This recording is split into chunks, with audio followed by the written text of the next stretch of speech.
It's so fun to watch these old matches with you and get to relive these big moments. Oh, And Meltzer says this one stole the show. He says WrestleMania 24 saw the show stolen emotionally by Ric Flair and Shawn Michaels, but the event was more of a stage show where the event took precedence over all but two of the matches.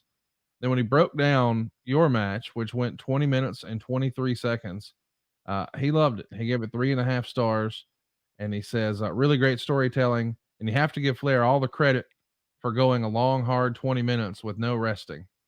And the finish of the match is probably one of the more iconic things in the history of WrestleMania when Shawn mouthed the words, "I'm sorry, I love you." Did you know? I mean, had you guys discussed that ahead of time or did it just happen? it just happened. That would never. You can't rehearse that. No. That was something that people will talk about for a long, long time. And I have to admit, here in 2008, I wasn't even watching wrestling, but I would still try to get together with my friends and watch WrestleMania. I would miss some here or there, but this was one I was not going to miss. And I think the whole world knew that this was going to be your last match. It didn't probably make sense for you to win here. Was there ever any other creative discuss? Did anybody say, "Hey, man, we could get a little more juice out of this"?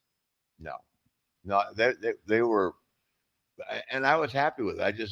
I win or lose has never meant anything to me. No. Like it's just I was just so honored. Once again, once I saw the people reacting, it just was even more overwhelming.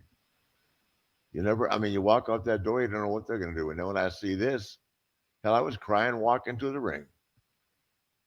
Well, there you are in that retirement robe. That robe is now in the Smithsonian, but you can get an exact replica of it. And I think it's the best replica robe I've ever seen over at starcastmerch.com. I want to explain WWE had planned that launch right before Rick wound up leaving WWE. And when he left, of course, they pulled down all of his merch. So as a result, the company only ever made 500 of these and they sold less than 100. So there's about 400, less than 400, or a little over 400 rather, of dead stock out there, and we have it. So this is your last chance to not only get that belt but that robe. It's going to be one of the more prized collectibles as a Ric Flair fan, and we're selling it for the original WWE price of $9.99 over at starcastmerch.com.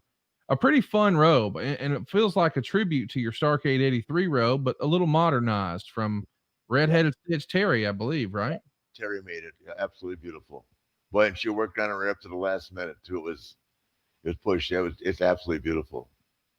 And that robe lives on, years later. Your daughter Charlotte would actually have some remnant pieces from this robe put on one of her robes. Yeah. So what a cool story. And you can be a part of that story at starcastmerch.com. Was there any other ref ever considered for this besides Charles Robinson? I don't think so. Look at the gang there. Oh my God. How cool is that, man? Yeah. So proud of all of them. What a reception here you're getting too. Tons of signs in the crowd. Flair will never retire. Flair forever. The world's biggest woo. I mean, this is the talk of this show. All these years later, when people talk about WrestleMania 24, they don't talk about Edge and Undertaker. They talk about this match. I understand why they made the decision for that one to close, but emotionally, this was it, wasn't it? Oh yeah. I've told this to you recently. I think they offered that main event spot to me. I mean, and I actually think that I just said absolutely not. The champion's got to go on last. But I think they were so good to me back then. Not that they aren't now. I'm just saying, um, in that time frame, I mean, Vince McMahon has just always treated me with such such respect. And by the way, he continues to behind the scenes, but that's a story for another day. Let's talk about Absolutely does now too. That's what I'm saying. those trunks that you're wearing. You told me once upon a time this is the only time you ever wore that type of material, right? Hmm. I think Yeah, normally you had K&H make it, which is some sort of different fabric, but these are a little different, right? yeah, yeah. The sure are. Terry made them. Feeling each other out here, getting going.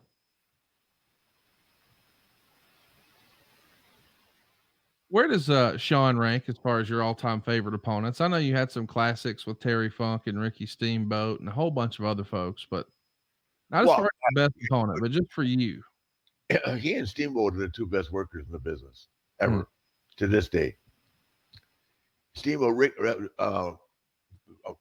Shawn will get the edge because he can work. He can work both ways. Whereas Ricky would never been a good heel, in my opinion. yeah. Uh, just so handsome, and I mean, Ricky's just such a nice guy. There's no heel in him. Shawn, you know, he just got that. I don't know what it is that so much about him is just great. I mean, I can't. What do you say about it? It's just, I can remember when Reed asked me, "Dad, can you do a moonsault?" I said, "Moonsault? Why? Why?" You know what I mean? Shawn was innovative. He started doing stuff. It's phenomenal. He was just well. He's still. I've been with them all. He's the best worker of all time.